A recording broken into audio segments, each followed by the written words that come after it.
Good morning, class. This today's topic is the process of recombinant DNA technology. Recombinant DNA technology, that is known as the RTD, it involves several steps in specific sequence, such as isolation of genetic material, that is the DNA, uh, from means the total cell DNA or plasmid, and fragmentation of DNA by this uh, restriction endonuclease enzyme, isolation of desired DNA fragments, ligation of the DNA fragment into the vector, and transferring recombinant DNA into the host cell. Then the next step is the culturing host cells in a medium at a very large scale, and after that extraction of the desired product. So these are the steps involved in the recombinant DNA technology, RTD. Now come to the first step, that is the isolation of genetic material, means the DNA. The procedure for total DNA separation from any culture, we have to prepare the total DNA preparation. A culture of a bacterial cell can be divided into the four stages. Uh, First stage is a culture of bacteria is grown and then harvested, and then the cells are broken open to the release their content according to cell types. If the cell is the bacterial cell, then responsible enzyme is the lysozyme. If it is a fungal cell, then enzyme is to be used chitinase, and if it is a plant cell, the enzyme is known as the cellulase. This cell extract is treated to remove all the components, extract the DNA. You know that genes are located on long molecules of DNA intertwined with protein, such as histone. The RNA can be removed by treatment with the ribonuclease, whereas protein can be removed by the treatment of the enzyme protease. The resulting DNA solution is now concentrated.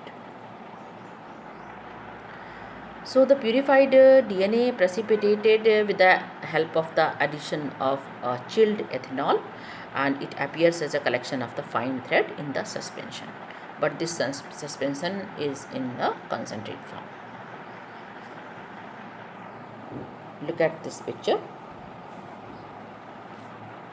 First step is the culture. Then second step, the pellets of the cells is found, cell extracted, and the pure DNA is found. This thread-like structure, that is the DNA, concentrated DNA, and it is removed by the spooling method. So other molecules can be removed by appropriate treatment, and the purified DNA ultimately precipitated out after the addition of the chilled ethanol. This can be seen as collection of fine threads in the suspension, and we can remove it by the method of the spooling. Now in the second step, we have to cut the DNA at a specific location. We can say it is a fragmentation of the DNA at a specific location with the help of the restriction endonuclease enzyme. Restriction enzymes, actually the digestions are performed by incubating purified DNA molecules with the restriction enzyme, and agarose gel electrophoresis is employed to check the progression of the restricted enzyme digestion. Both vector and insert should be digested with the compatible, that is the same restriction, with the help of the same restriction enzymes. So once gene of interest is found and it cut out from the vector, with the space for the gene of interest is isolated, the DNA ligase is added. This step is a preparation of the recombinant DNA.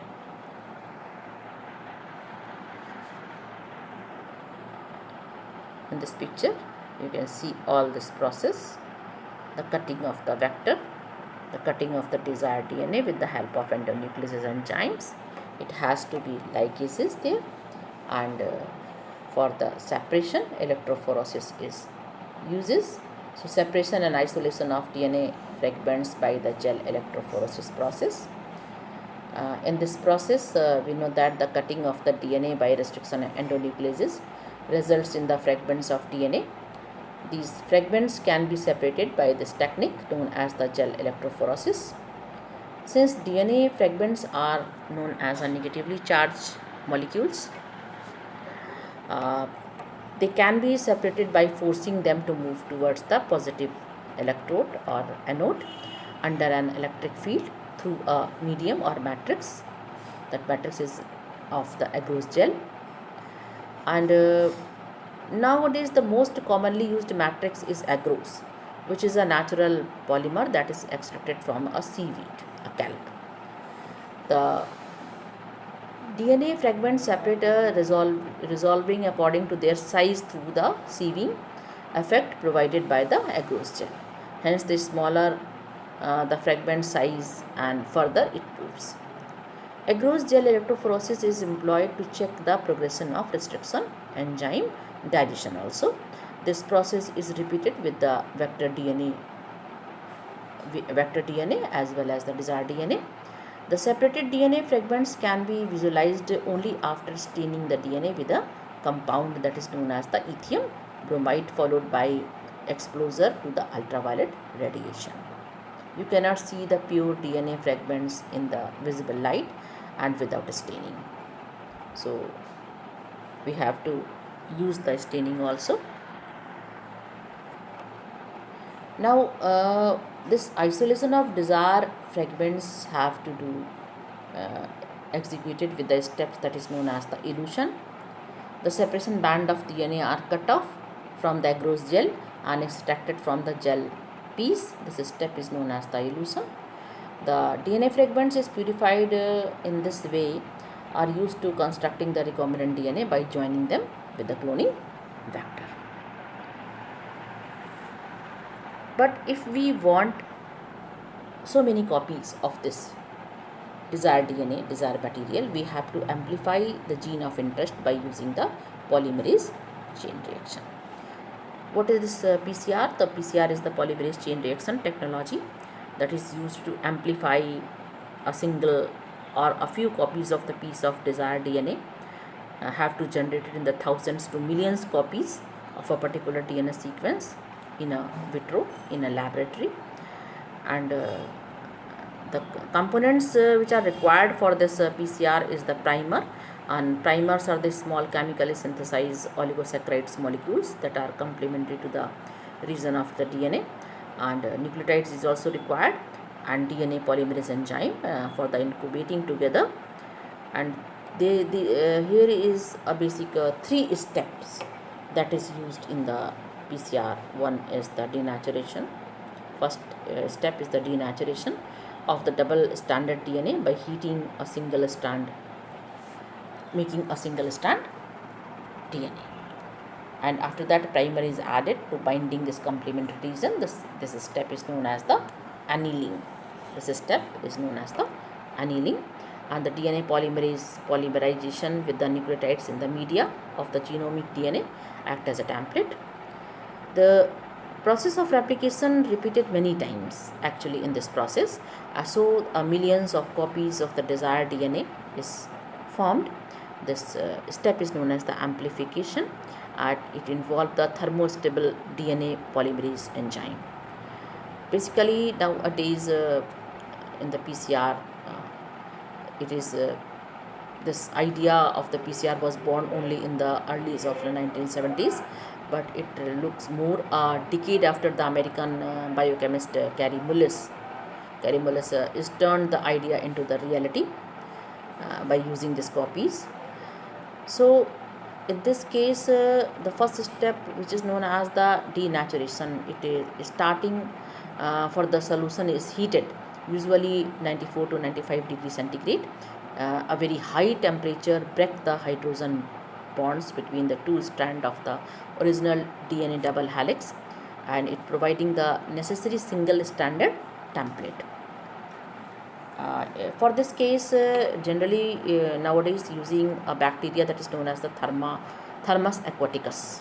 It is a bacteria, Thermus aquaticus bacteria. It is a thermostable bacteria, and in many cases we used the geyser bacteria also. The bacteria survive in the geyser of our devices, in the geyser devices. So denaturation process is near about for heat up at the 94 to 95 degree centigrade for the denaturation at the high temperature.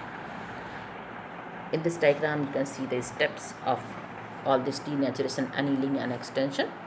So after the denaturation, just after the denaturations, annealing process is have to start it.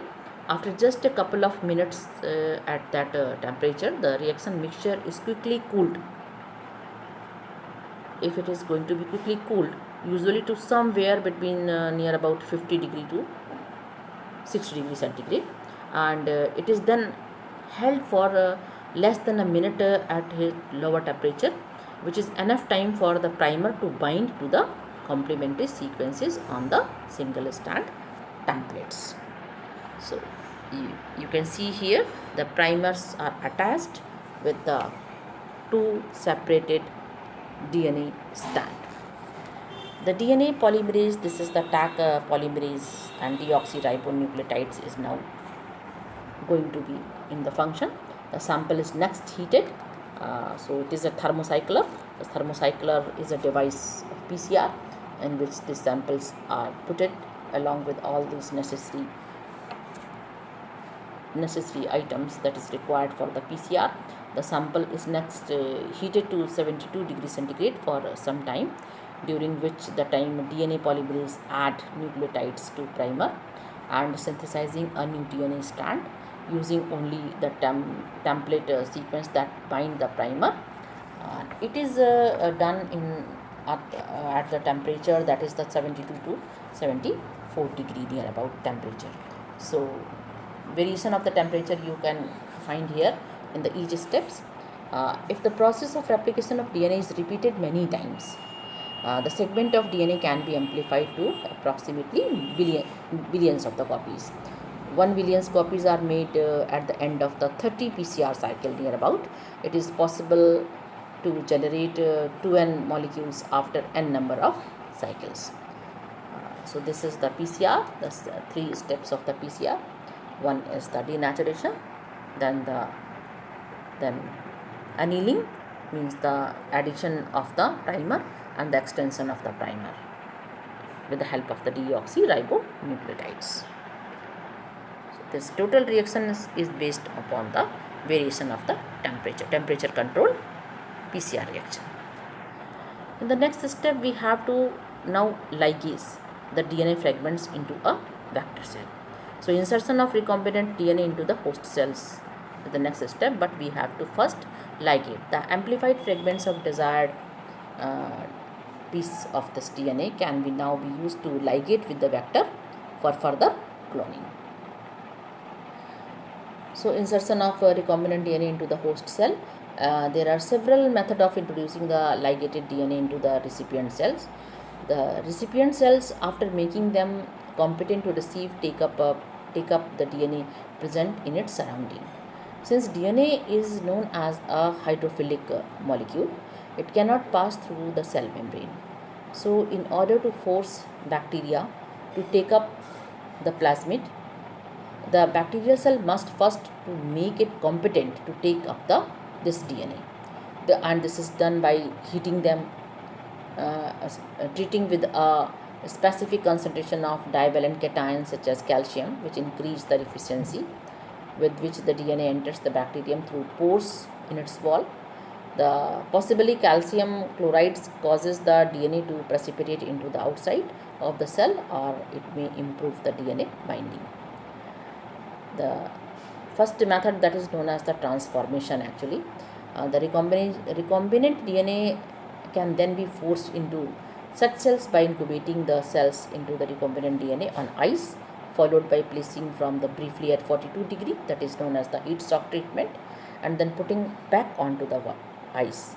This enables the bacteria to take up the recombinant DNA. So it is used for this.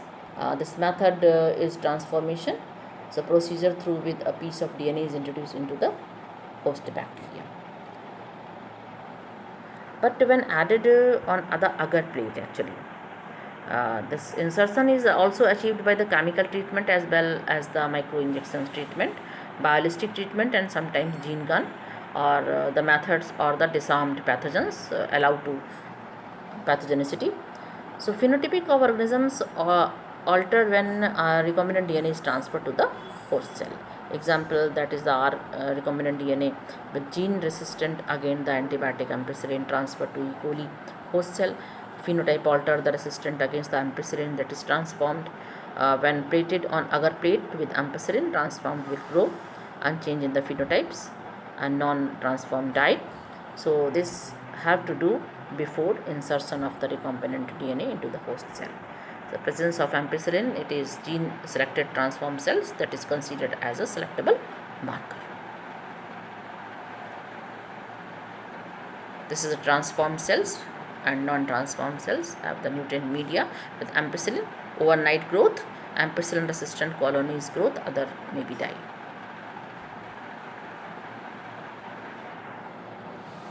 Now another that is a method known as the microinjection also. Recombinant DNA is directly injected into the nucleus of any animal cell. It is known as the microinjection also. So it is also used for the making insertion of this DNA. Then obtaining the foreign gene product. Alien DNA bind with the cloning vector, that is recombinant DNA transformed to suitable host, and it may be bacteria, plant, or animal cell. And recombinant DNA express itself the target protein under the appropriate optimum condition, and after cloning of the recombinant DNA to a particular number of copies making, the target protein produced in a large scale. And heterologous host, if protein encoded gene is expressed, the recombinant protein, and heterologous host gene or gene fragments that does not naturally present in the host and the gene express itself is known as the recombinant protein. The cell which harbor clones genes of interest grown in the laboratory in a very small scale. But if it is required in a very large scale, the culture of dividing host used to extract the desired protein and then purified by the different separation techniques. So separation techniques is also used here for this process.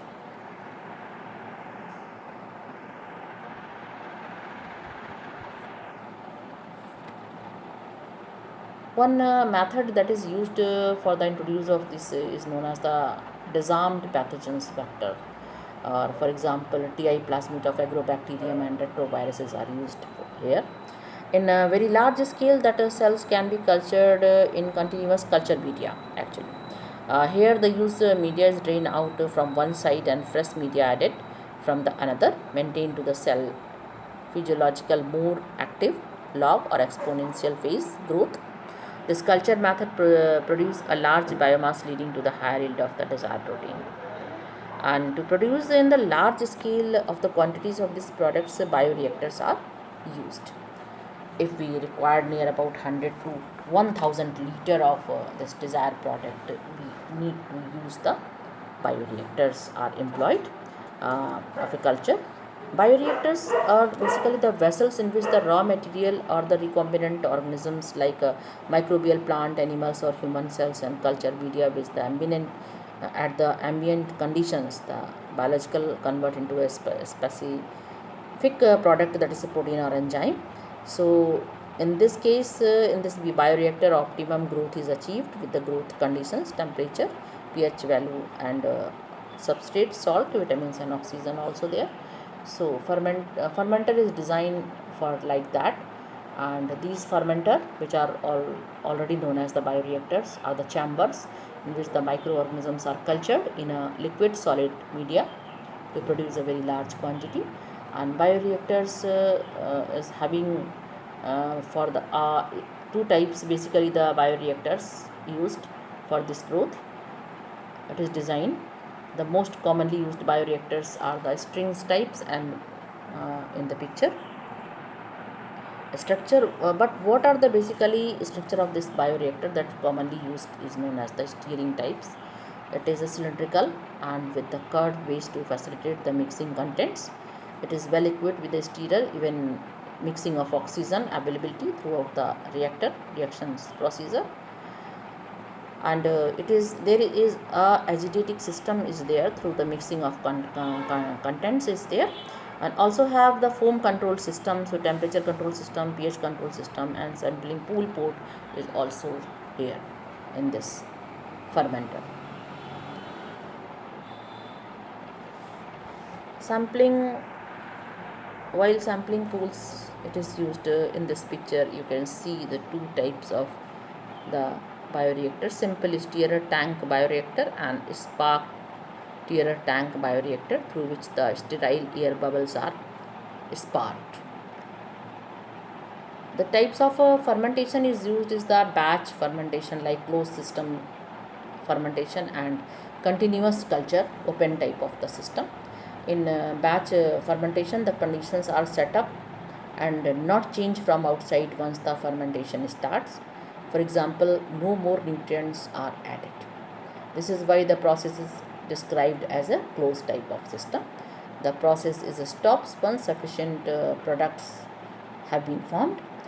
The content of the fermenter are then removed, the product isolated, the microorganisms discarded, and the fermenter is cleaned up and set up for the fresh batch. So this is the batch fermentation or the closed system. In continuous culture system, that is known as the open type of system, we used a medium is drained out from one side, while fresh medium is added from the another side to maintain the cell in their physiological most active log or exponential phase. This type of culture method produces a large biomass, leading to higher yield of the desired protein or any other things. So small volumes culture is shake flask cannot yield the appropriate quantity of the product, and continuous culture involve a long-term operation over many weeks, during which the nutrients media is added as fast as it is used and the overflow is harvested.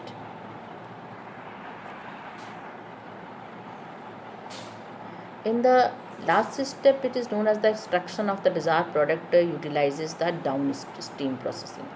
So downstream processing refer to the recovery and purification of the biosynthetic products, particularly for the using of in the pharmaceuticals from natural resources such as animal or plant tissues or fermentation broth. So products obtained from this bioreactor subjected to series of the process before making as a finished or the final products. That process include the separation and purification of the biological product. Usually the content of the fermenters are first separated into a liquid component and a solid components which contain the cells. This is usually done by the filtration or centrifugation. The liquid may contain the desired product in a solution, or it may be the cells or some products inside the cells that is needed. After purification of the products has to be formulated with the suitable preservatives. Such formulation has to develop through the clinical trials, as in case of the drugs also. Strict quality control testing for each product is also required. The downstream processing and the quality control testing vary from product to product also. What kind of project is needed for this purpose. So it is depend upon the strict quality control is required for the final biological product. You can see here step in a diagrammatic representation. You can see a bacterial cell having a bacterial chromosome and plasmid. In the first step, which isolate the plasmid DNA, and the cell containing the genes of interest, that DNA of chromosomes, gene of interest in the cutting down by the help of the endonuclease enzymes, and it is now going to be inserted into the plasmid. The plasmid put into a bacterial cell, recombinant bacteria is formed, and cell cloned with the gene of interest, identification of the desired gene, and it is going to be having the making of so many copies. If it is used in the plant introduced into the plant cells or in the animal cells. The copies of genes have to make in the human growth hormones treated with the help of the stunted growth. If there is any kind of the stunted growth or the protein dissolve blood clots in the heart attacks, therapies is also used in the basic research on the protein, and various applications is also there in the research field with the help of the plants also. So genes used to alter the bacteria by cleaning up the toxins of the waste also. So this is the diagrammatic presentation of the the very important use of the recombinant DNA technology. This is all about this unit or the chapter on this chapter. So thank you and have a nice day.